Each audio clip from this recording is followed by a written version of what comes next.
Welcome back to the Starting Over Stronger show. I cannot wait for today's show. This is a very humbling and exciting day for me.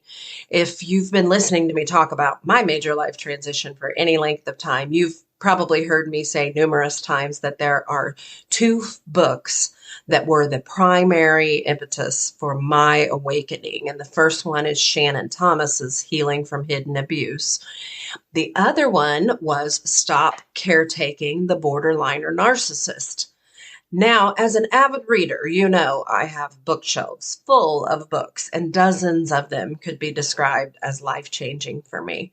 I've even had the privilege of speaking with more than one of the authors of these many books on my shelves. Today, though, I have the distinct honor and privilege of interviewing Margalis Feljstad, author of Stop Caretaking the Borderliner Narcissist. Before I welcome her to the show, I want to tell you the incredible story of how she arrived here with me in this moment. The fact that I have this honor today is not about me. It's not even about this show. It's about the fact that God connects people for a purpose. And about 3 years ago, I was leading one of the support groups that I do. Usually they're small by intention, and that was what was happening this time. I was doing a book study on healing from hidden abuse, actually. And as I often do in my support groups, I share throughout the course of our conversations about other books that have impacted me in ways that I think would help those in the group. So in this group back in 2019, I believe it was, after group one day, one of my students came to me with a big grin on her face, and she said, "You know, that Stop Caretaking book you recommended, my aunt wrote that. You could have knocked me over with a feather." Since that time, this wonderful student of mine has connected me with her aunt, and today you get to meet her. Before I introduce her, though, I do want to say Stop Caretaking the Borderliner Narcissist was such a pivotal book for me because it helped me to get my eyes off of the person in front of me, the person hurting me, my husband at that point in time, and start looking at what I was doing. How was I perpetuating these patterns? And the subtitle of Stop Caretaking is How to End the Drama and Get On with Life. And what I loved so much about this book was just everywhere throughout it, it was always helping me to look at myself and figure out what I could do instead of what I wanted to try to get that other person to do. And as you will learn today, she has a new book. So I'm going to introduce her now, and then I cannot wait to share with you more about co-parenting with a narcissist or borderline.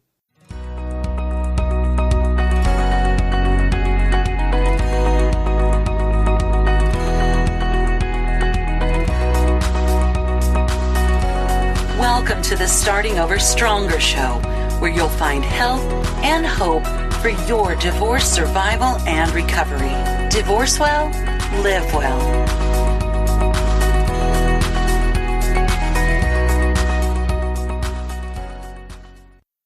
As a licensed marriage and family therapist for many years, Margalis Feljstad is a PhD and a licensed marriage and family therapist, and she's specialized in working with those who are dealing with a borderline or narcissistic parent or spouse.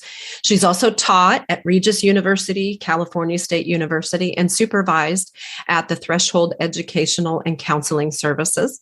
But in my world, her most important work was that of authoring Stop Caretaking the Borderliner Narcissist, How to End the Drama and Get On with Life, which is exactly what I did after I read that book. So that's why I'm so excited to be interviewing her here today. And just last year, she released a new book that is the primary reason she's here today to discuss with me this incredibly important topic. Her new book is called Raising Resilient Children with a Borderline or Narcissistic Parent. And so without further ado, welcome to the Starting Over Stronger podcast, Margalis Feljstad. Thank you, Annie, for having me. Yeah. So tell us whatever you would like to tell us about you and what you're doing in the world nowadays and anything. Well, Raising Resilient Children was my third book that I co-authored with another therapist, Jean McBride, in Colorado. I also have a second book, Healing from a Narcissistic Relationship, and it has a lot of exercises and thoughtful questions for people too. But as you say, the most popular book has been Stop Caretaking the Borderline or Narcissist. And right now I'm putting together a book of all of my blog posts from my newsletter, because so many people have asked for copies of those. So I'm hoping that'll come out next year. Very good. And talking to clients on the telephone.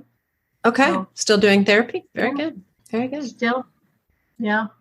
I actually forgot about that book, but I have it too. It's probably right here on this bookshelf behind me, but I did read that one as well and benefited from it too. So thank you for reminding me of that. Well, like I said, I just want to stop and start this whole conversation by saying thank you, because your decision to write Stop Caretaking, quite literally changed my life in all the right ways. So I am forever in your debt for that. And I remember when reading it, you used the abbreviation, I think it was MPD, BPD. You repeated that probably a million times in that book, just to not have to say, the whole thing. But I know that you wanted kind of to bring awareness to the two ways high conflict personalities can present. And today we're probably not going to delve into the variances between narcissist and borderline, because I think what your Raising Resilient Children book really wants to highlight is, regardless of what that other person's diagnosis might be, or even if they don't have a diagnosis, we just want to say we're using these words interchangeably. These personalities are all different in some ways and similar in some ways, but the focus being on you and what you can do, correct? That's right. Most people with personality disorders are never diagnosed. You just have to get a sense of the behaviors that are getting in your way and that are difficult for you, and then figuring out how to handle them for yourself. Yeah, exactly. Well, it's often said that the only thing worse than being married to a narcissist is divorcing one. But the sad truth is, I think there's one thing even worse than that, and that's co-parenting with one after the divorce. And if you are even allowed that chance, and in fact, co-parenting with a narcissist is almost impossible. So much so that whole new terms have been created to try to explain it, like counter-parenting being the term used to describe how narcissists sabotage every effort to parent together, whether covertly or overtly, and parallel parenting being the term often used to try to help what I call the OP, the other parent, but maybe it could actually mean the only real parent. But we'll talk about what each of these terms mean and how they look when they're played out in real life, because the reality is that parenting with a narcissist always includes demands, threats, attacks, and attempts to inflict guilt and confusion enough to undo even the most gentle and rational of people, always trying and often succeeding at sabotaging the other parent's mental health and that of the children.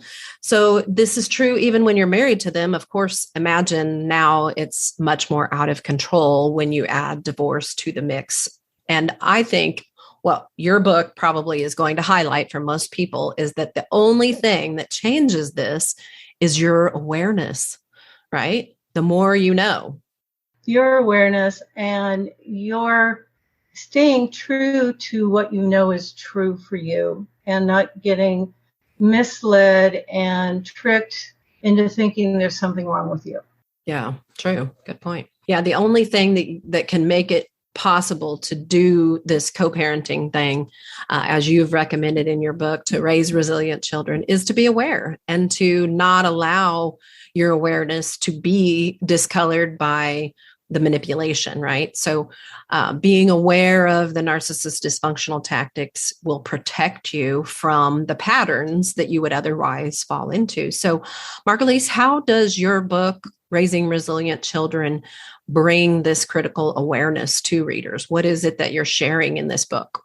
Well, one of the first things we start with is talking about how the narcissistic family system works both during the marriage and how it also bleeds into after the marriage.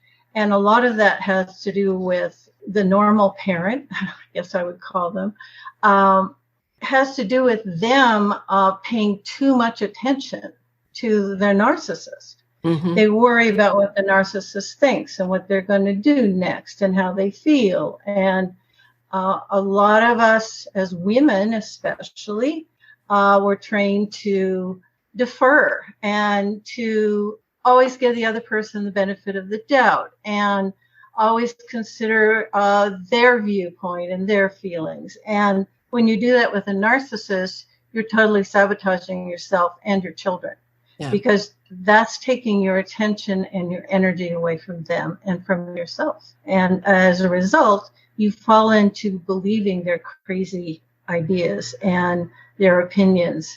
And then that absolutely destroys your power. Yeah, good point. So, earlier I mentioned counter-parenting, which has come to be a term that, talks about or implies the way that the narcissist is always trying to sabotage things. What is your thought around that and how that looks, how that presents, so that people have some idea of what they, should expect if they're just entering into this co-parenting? Well, it starts even at the beginning of the divorce when typically the narcissist is going to say, oh, we don't need a mediator. We don't need anybody to help us. We don't need to go to court. You don't need a lawyer. We'll just sign these papers.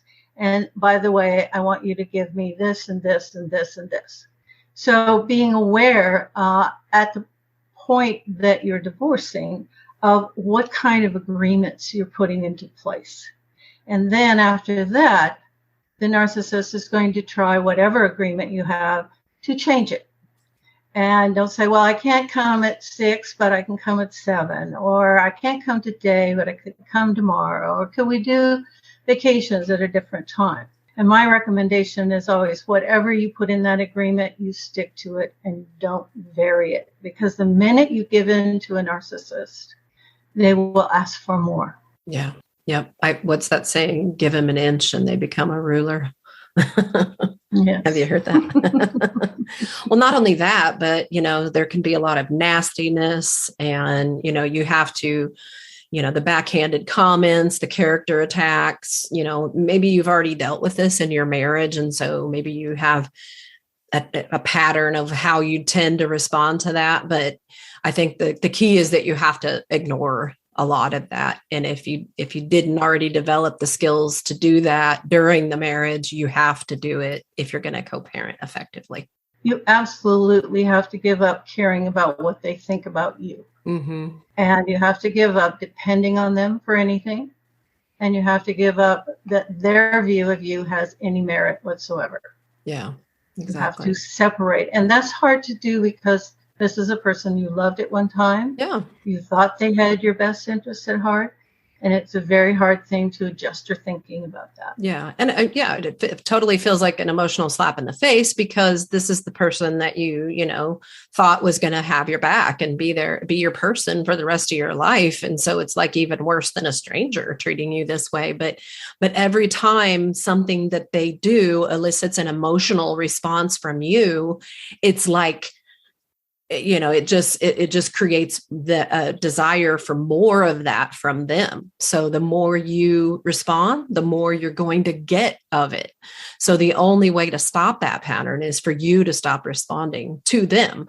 Doesn't mean you can't have those feelings. And maybe you need to have a therapist or a coach or a friend that you can vent through that as you're transitioning or detaching emotionally from this person, but it just can't be with them. They can't receive any of that emotion from you, or you're just going to continue to get more of it from them.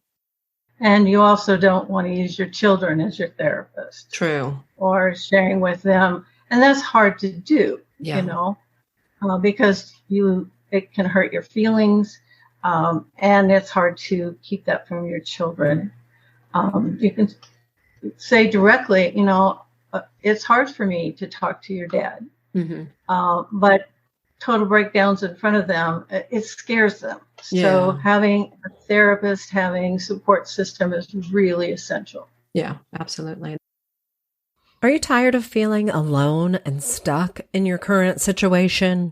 Whether you're in an unfulfilling or toxic marriage, in the middle of a messy divorce, or maybe still seeking a better life after your divorce, Starting Over Stronger has a support group for you. You'll meet weekly online with a group of women experiencing all the same pain, fears, doubts, and confusion. And you'll leave there each week feeling heard, known, and cared for. You will come to understand why you are where you are and how to move toward happiness and fulfillment, feeling supported. Don't put it off another day. Go to startingoverstronger.com now and click groups in the menu bar. Get registered, and for just $88 a month, you'll start this week being a part of an amazing group of women whose presence and affirmation will help you feel less alone and stuck and more clear and confident come what may.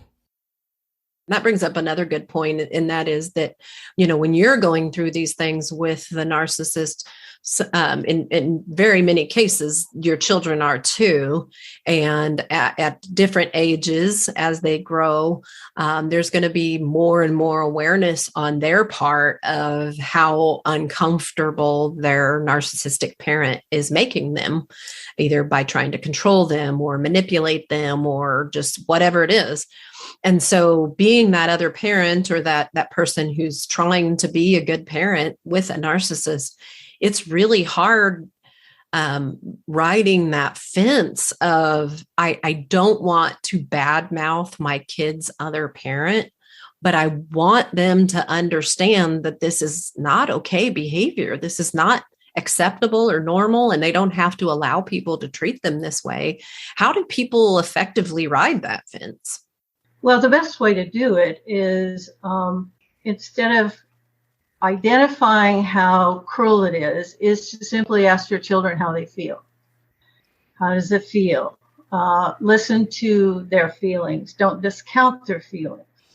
Also, not lying to them. Mm-hmm. A lot of parents feel like, well, I can't say negative things about the other parent, so I'm going to say, oh, well, they really love you. They're really thinking about your best interest. And those are lies. Yeah. So it's better just to say, how does it feel for you? And how can I help? Mm-hmm. So focusing on what's really happening with you and your child. And one of the difficulties for a parent is when your child is hurting, it can really stab you in the heart. Mm-hmm. And you have to be strong enough that you don't fall apart because of that.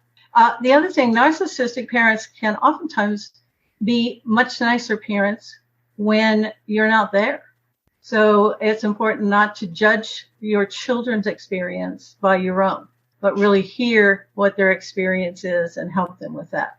Yeah, true. And decide, on a case-by-case basis with different situations, whether there's a safety issue or not. If the narcissist is allowing your kid to eat ice cream for breakfast or something, that may not be ideal, but it's probably best to ignore because it's not a safety issue.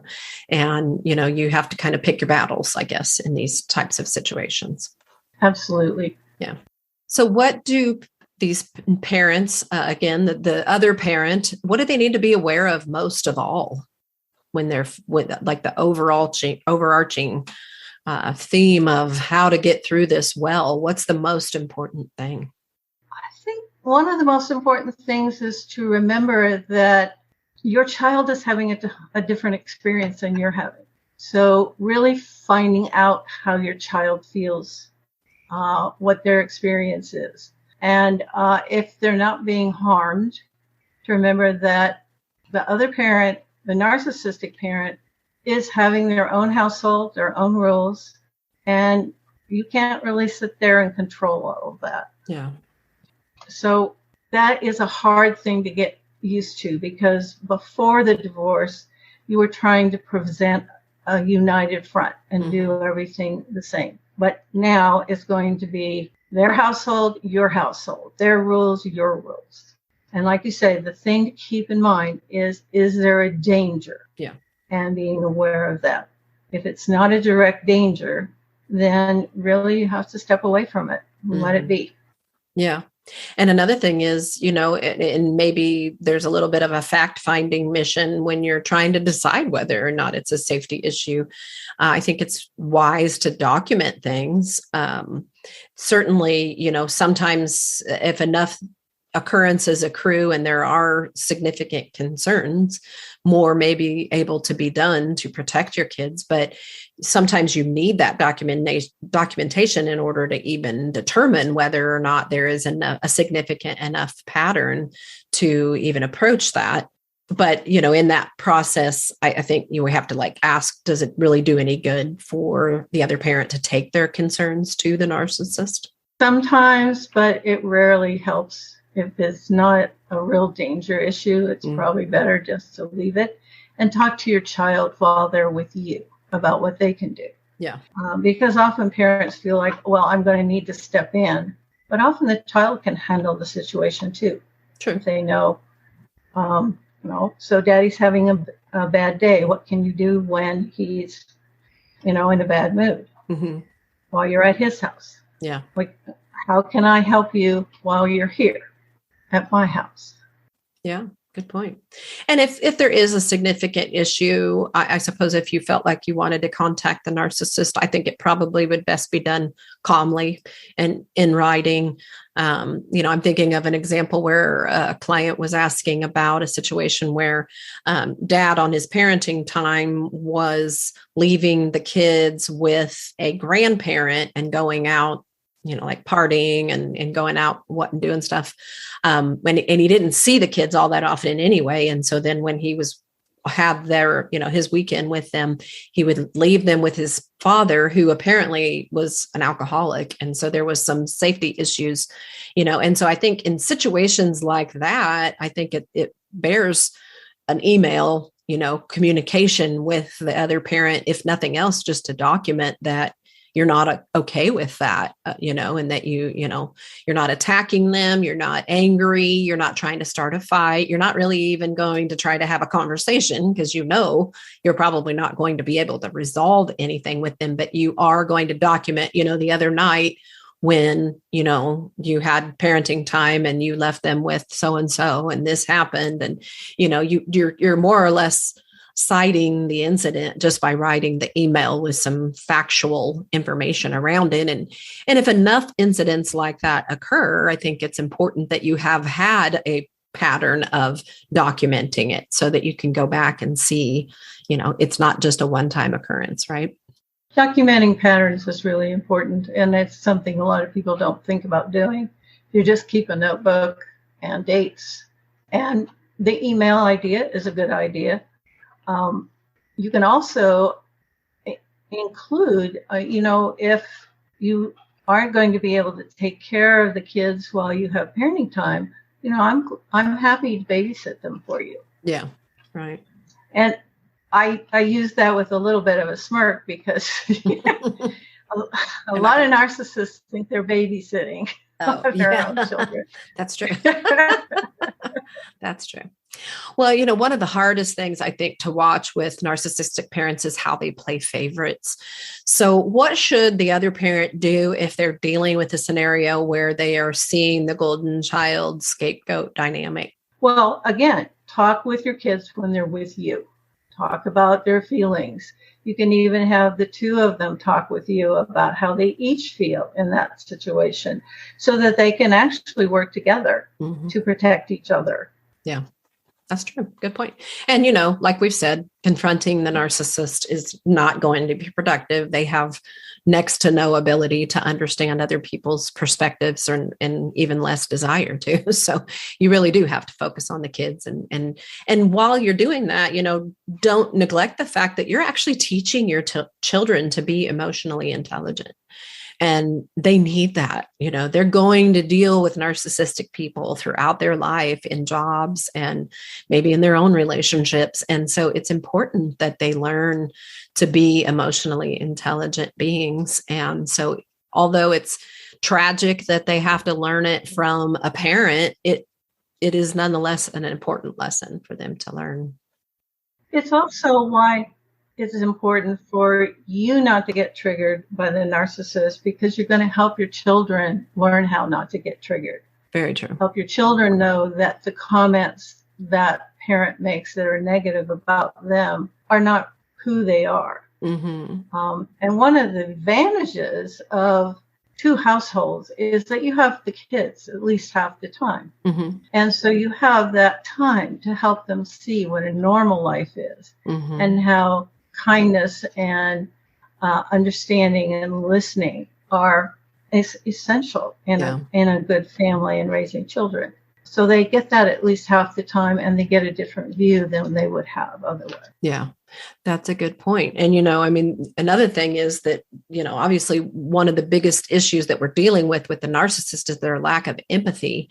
And so children need to learn about that and understand that, so that they can not fall into that pattern of being a victim, having a victim mindset. And so, that we have to, it's like, we almost have to overcompensate for the narcissist's lack of empathy by ensuring that our children are receiving an appropriate amount of empathy, not pity.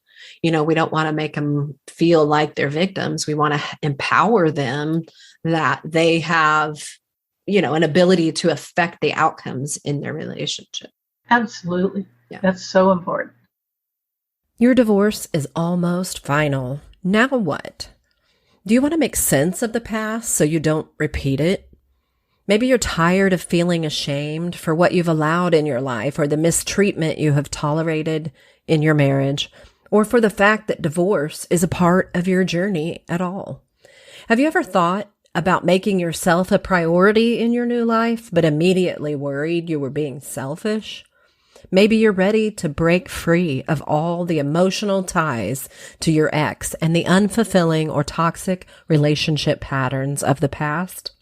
I invite you to experience all this and more at the November 6th to 11th Starting Over Stronger retreat in the perfectly peaceful Cedar Crest Retreat Center in Pleasanton, Kansas.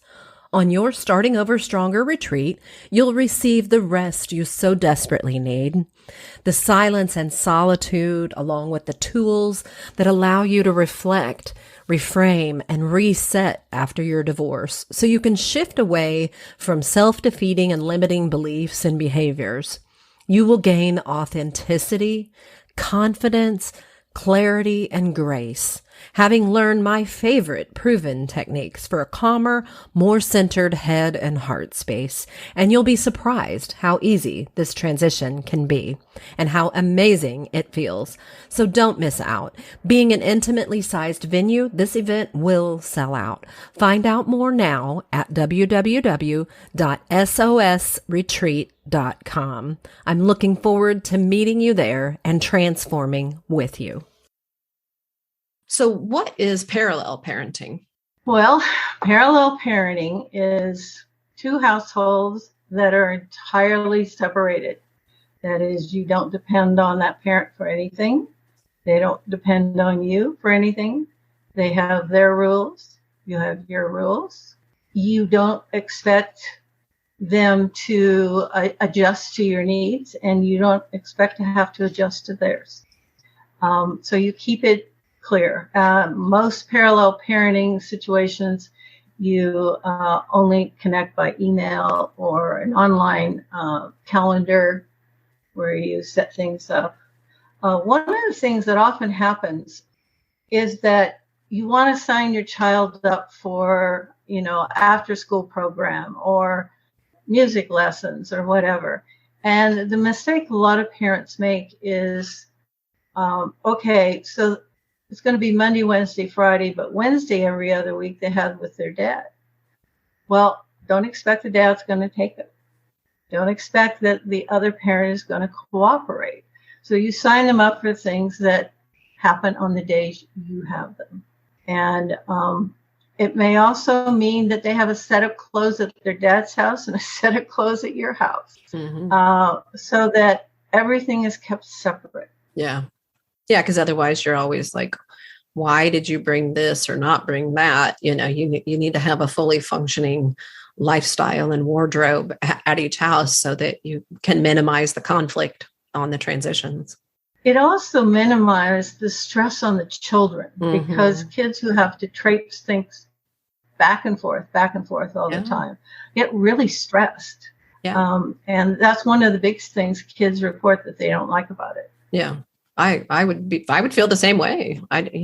It's hard to have to be mobile all the time. You want to have all your things on one home base.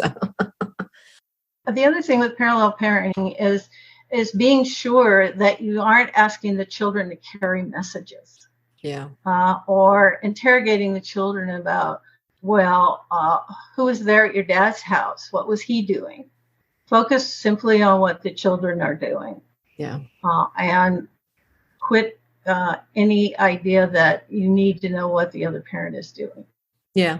I think there's a lot of reframing of expectations and just really maybe even a lowering of expectations. There's going to be challenges. You're going to have to approach them calmly and rationally and differently than maybe you have in the past. If you are going to co-parent well, you're going to have to avoid and reduce the emotion around it and just really, find other outlets for how you're going to, regulate your emotions, whether that's a therapist or that's a life coach or that's a really good friend or whatever it is. You have to have other outlets because, it is going to be a stressful time. It's going to challenge you. Yeah. Divorce is stressful. But it's also good to remember that most of those stresses hit you the strongest in the first 2 years. Yeah, true. As you and the other person are adjusting, as the children are adjusting. And as kids get older, they also find ways that they can get what they want by figuring out which parent to talk to about what. Yeah. And how to play them against each other, unfortunately. A lot of times. So you better be aware of that before they become teenagers. Yeah. Stay out of that one. Yeah. You mentioned earlier that a lot of the parallel parenting happens electronically, via email or what have you. That this would be a good time to mention there are also several excellent apps that offer help with these challenges. And Our Family Wizard is the one I hear about most often. Are you aware of any others that you've seen be effective with this? I don't know a whole lot about those. I do know some parents find it very handy. Other parents find that they put things on the calendar and they send messages and the other person doesn't respond. Yeah. So it just depends on how cooperative you can make that. Yeah, for sure. There's an app that I've used, not even in a co-parenting arrangement, just between me and other, friends or my significant other, just so we know, not to plan things when the other one's doing something. And it's called Cozy, COZI. And so that's an app that's free and it's just an online calendar program. It's basically a Google Calendar, but it allows you to mark each item as either my event, your event, or both of ours event, so you can see each other's activities and not, conflict with one another. But I'm sure there's, other things out there too, but I've heard of Co-Parently and I've heard of Talking Parents and Two Houses is the other ones that I've heard. So I would just say if that's something that you think would be helpful, check it out. Obviously, any of these things are going to require cooperation on both people's parts, unless, of course, it's somehow ordered in the divorce. But even then, the person still has to be willing to cooperate with it, or they just won't, right? Right. Yeah. Well, so unfortunately, we could spend all day talking about all of this crucial information contained in raising resilient children with a borderline or narcissistic parent, but we could never remove all the stress from that endeavor because nothing will. So we have talked about all of these situations and suggestions. And I think we've offered some really great strategies that will go a long way in reducing the stress and protecting yourself and your kids from further emotional damage. But I have to pick your brain about something, a very important related matter. Covert narcissistic abuse is rampant in our nation. Your books highlight the insidious nature of this. And I think what's worse, the family law courts are rife with professionals who are either so wholly uneducated about it or maybe unscrupulous. And they allow these abusers to use their attorneys, GALs, the Department of Family Services, judges, to continue their abuse through these entities and punish their undeserving exes and ex-spouses and children for years. It's almost like the system itself is set up in such an antiquated and ineffective way that the system itself abuses victims. And as we've discussed today, there's a lot that the other parent can do to offset the abusive parent's actions, but that obviously has its limitations. And the main limitation is that some good moms and dads aren't even allowed to see their children in order to be able to take any of your advice today because of the nature of the ignorance and denial of this traumatic abuse of power. I get really upset when I start talking about this, and I vent here and there. I have, places, people I can talk to. I even had a family law judge appear on my show last year, and we talked about this, and she agreed more needs to be done. And her point, well taken, was that there's a dire need for education about covert narcissistic abuse, and I couldn't agree more. Ads are so annoying, aren't they? As a podcast listener myself, I know this to be true. However, as a podcaster, I also know they are necessary. It takes a lot of time and expense to put together a podcast that airs every week and comes to you at no cost. As a woman recovering from divorce myself, I know that you understand my time is valuable. And that's why after almost 2 years on the airwaves and over 100 episodes, I find it necessary to start advertising to make it possible to continue to bring you this quality content that I know you need and want each week. But you can skip the ads altogether. Want to know how? Go to patreon.com/SOS Divorce, and you'll be able to select from 3 Patreon fan club member tiers that range from just $5 to $10 a month. You'll never miss it, and you never have to hear another ad again. You can also get bonus content, early access to episodes, and more. That's patreon.com/SOS Divorce, and Patreon is spelled Patreon. Thank you for your support of me as I offer support to you. We are all in this together. But what, in your opinion, can any of us do about this that we could affect change? We can do individually. I've offered to train lawyers and judges at their events and have gotten very little traction. Yep. They don't really like being in the middle of conflict.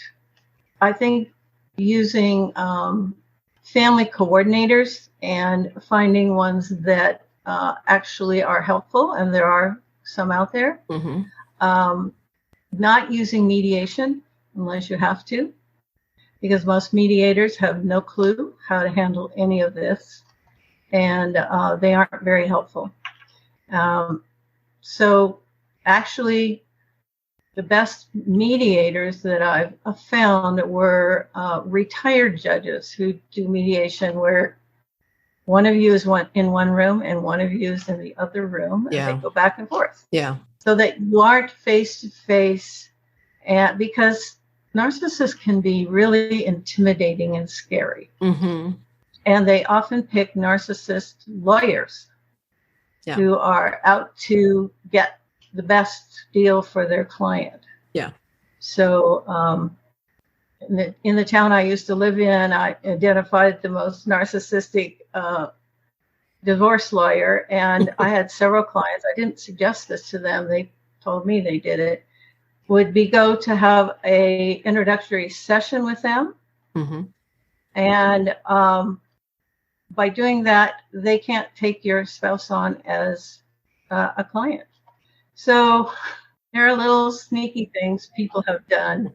But having a parent coordinator or doing a psych eval is usually with a professional therapist, someone who's trained to really assess, and that's going to get you the best evaluation. Those are very expensive, around $10,000 to start with. So anything that you can coordinate and already have in place before the divorce, right. the better it is. Yeah. Because judges tend to keep the pattern that's already established. So whatever you establish to begin with is going to be what judges are going to say, well, this is working, so let's keep doing it. Yeah. Just keep reminding yourself as a client that judges aren't here to protect you. They're only here to keep the children supervised. And that's about it. Yeah. Well, it's hard stuff, and there's no easy answers for it. But I think, your point is well taken. The only thing you can do is what you can do in your world, in your situation. And, the more of us that become educated about it and get, our voices out there into the world that, this is happening and this is what it looks like, the better, so that's really my impetus for doing this podcast, is just to get it out into the world that, as hard as it is for some people to believe, there are people. Many of them are men, some of them are women, but covert narcissistic abuse is an epidemic in our world right now. And they are your next door neighbor, and they are the nice guy or nice gal that you cannot imagine does and says these kind of things behind closed doors, but they do. And so, the greatest advice that I can give is that if somebody tells you that this is happening to them, please believe them. And don't further traumatize them by, questioning their reality. So I think that's another important thing is for those of us who've experienced it to be vocal about it. But again, like your books have always pointed out, focus on you and what you can do about that, not about them and what they've done to you. And don't take your identity or who you are as an assessment from them. Yeah. Always keep focusing on, who am I? How do my friends and my loved ones see me? And remember, that is who you are, so that they can't manipulate you as well. The other thing is, you deserve as much as anybody else. And one of the things that I researched so deeply in my first book is that people who become caretakers have often learned to be afraid of someone not liking them. Yeah. That they have to please other people, that other people have a right to be taken care of, but they don't. And so working on those things to become a fully equal human being, that you have just as many rights and you can determine your own choices as much as anybody else. Yeah. And it's not your job to make other people happy. It's your job to have a good life that matches your own values. Yeah. And oftentimes when you get in a relationship with a narcissist, you're not following your own values. Yeah. And you maybe don't even know who you are anymore when you're trying to get out of it, so take the time that you need to heal and to really know who you are and who you want to be and to move forward in that direction without worry of his thoughts and feelings or her thoughts and feelings, but about what you want and need in the world. And that takes some time. The other thing I was thinking of is, so often, especially for women, that when you get married, you think you are going to be taken care of financially, emotionally, etc. Yeah. And narcissists are very good at convincing women to stay home, quit their job, become totally dependent. Yep. So be aware, if you are staying home, that you have resources still. Yeah. Because you never know. Yeah. what's going to happen. So many people say, well, I've been married for 10 or 15 years, and now I've just discovered. Mm-hmm. I've just become aware because I tuned into it and I'm Yeah. paying attention.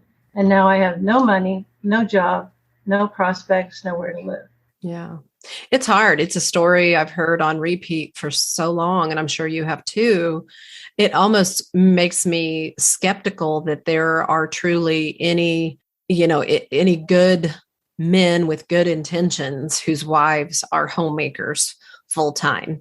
And I really want to believe in a world where that is the case, but I've just seen so much to the contrary that it almost just, I was that proud homemaker. I didn't look down on working moms. I just didn't understand why they didn't want to stay home and take care of their kids and, be a kept woman. and now I know, and I had to learn the hard way. But I sometimes see women, I'm acquainted with a lot of them. And, on the surface, their relationships look great, but I just always have this feeling that I can never voice to any of them, which is, God, I hope it stays that way for you. I just really do hope that is, your destiny. But what are you going to do if it's not? What are you going to do if you get served divorce papers next week because he met somebody new? It's just a really vulnerable place to be. So I think we need to be wise about it. So in closing, co-parenting with a narcissist, we know, is always a challenge. It's never going to not be a challenge. And the best thing that we can do is focus on ourselves and our kids and be in tune with ourselves in our own parallel world that exists and operates independently of the former narcissist that we were married to. What would you like to say in closing about that? Just always be true to yourself. Be aware of what you value and what you think is important. And if it's not happening, how are you going to find that? What are you going to do to make that happen in your own life? Mm-hmm. And what can you do to help your children have it too? Very good. Well, this has been incredible. So many people need this. Listeners, if you have listened to this whole episode, it's because you need this information. And so I want you to go to Amazon right now and order Margalis's new book, Raising Resilient Children with a Borderline or Narcissistic Parent. You can visit my new Amazon influencer account to see this book and all of my favorite books. And when you buy one of my favorites from there, you'll be supporting Starting Over Stronger as well. And that's at Amazon.com/shop/Starting Over Stronger. And you can see all my favorite books there, including this one. And then join us over on Facebook at the Starting Over Stronger After Divorce group, where you can connect with me and so many people like yourself wearing similar shoes. And when you ask to join the group, you just have to answer a couple questions and let us know that you're a real human and you belong in this group. And then you can post to introduce yourself, tell us what episode of the show you just listened to and how it's helping you, and get the support you need today there, as well as at startingoverstronger.com, whether that's a support group, a private coaching, or to register for the next Starting Over Stronger Divorce Healing Retreat. If your divorce is final, and especially if you're going to have to co-parent with a narcissist, you need an SOS retreat. So go to sosretreat.com for more information on that. And again, thank you, Margalis, for joining us today and sharing your wisdom with us on this important topic. Thank you for having me. I'll see you again, listeners, next week for more help as you divorce and hope as you are starting over stronger. Thanks again for being here. Listeners, I hope this has helped you today and that you will reach out if there's anything more about this topic that you would like to explore with a divorce coach. There are a few ways we can connect. You can email me at Annie@startingoverstronger.com, but just do know I get a lot of emails, so that won't be the quickest way to reach me, but you can go to startingoverstronger.com and you can find a lot of resources there. There's a blog. You can connect with the podcast there, and you can also get private or group coaching. Our next support group starts the first Tuesday in September, and you can be a part of that growing community of women who meet weekly via Zoom to get the emotional support they need to execute this difficult life transition without regret. You can also click on the coaching page to book yourself 1 hour at a time with me anytime you need. And if you're in the middle of a divorce or getting ready to face one, you probably need more than 1 hour. In that case, you can book a new client consult and let's talk about your situation, discover together what your next best steps are, and create a plan that you can ensure you get the support you need. You want to save time and stress, and best of all, how you can save a whole lot of money on your divorce. Don't think you can't afford a divorce coach. This is a common misconception. But the truth is that if you can afford your attorney, you can afford to hire a divorce coach. And in fact, you'll most likely reduce your attorney's fees significantly, as well as create a more positive and productive relationship with your attorney by allowing them to do their legal job as you get your emotional and organizational needs met through your coach. And that's why one of my biggest referral sources is attorneys. Last but not least, you can come join the Starting Over Stronger community on Facebook. That is at Starting Over Stronger After Divorce.